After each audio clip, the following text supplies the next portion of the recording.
موسیٰ جنگی دوست رحمت اللہ تعالی علیہ کا آپ نے وہ سیب کا واقعہ سنا ہوگا کہ ایک سیب آپ نے کھا لیا تھا تو اس کی تلافی کے لیے آپ باغ والے کے پاس گئے تھے. اس نے آپ سے کئی سالوں خدمت لی اور آخر میں کہا میری ایک بیٹی ہے جو آنکھوں سے معذور ہے, ہاتھوں سے لولی ہے, پیروں سے لنگڑی ہے, اسی طریقے سے کانوں سے بہری ہے, تمہیں اس سے شادی کرنا ہوگا. ایک سیب کھانے کی وجہ سے آپ اس کو آپ جو ہے کہتے ہیں یقیناً میں تمہاری بیٹی سے شادی کرنے کے لیے تیار ہوں, اس لیے کہ تمہاری بیٹی سے شادی کروں گا, زندگی کسی طریقے سے گزر جائے گی, ورنہ اگر قیامت کے دن اسی سیب کے بدلے میں اگر اللہ تعالیٰ نے میرا محاسبہ کر لیا, اللہ تعالیٰ نے مجھ سے سوال کر لیا, تو وہاں میں رب کی بارگاہ میں کیا جواب دوں گا؟ اے سنیوں, میں تم سے کہنا چاہتا ہوں یہ ہمارے اولیاء کی زندگی اسی لیے بتائی جاتی ہے کہ ہم اپنی زندگیوں کے اندر اصلاح کر سکے,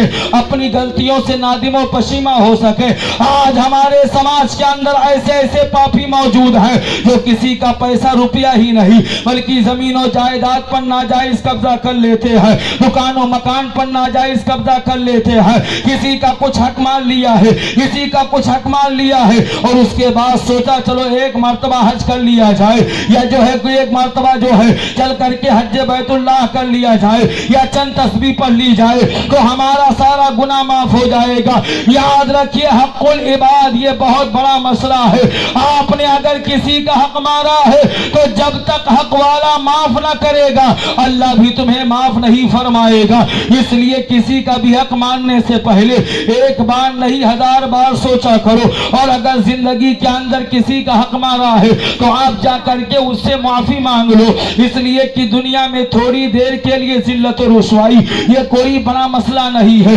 ورنہ قیامت کے دن اگر ذلت و رسوائی کا سامنا ہو گیا تو وہاں کوئی بچانے والا نہیں ہے. اس لیے دنیا میں رہ کر کے آخرت کی فکر کیا کرو, چاہے بھائیوں کا حق ہو, چاہے بہنوں کا حق ہو, چاہے ماں باپ کا حق ہو, چاہے پڑوسیوں کا حق ہو, چاہے رشتہ داروں کا حق ہو, کسی کا بھی حق ہو, حق کو ادا کرنے میں ذرہ برابر کوتاہی سے کام نہیں لینا چاہیے. بہرحال حضرت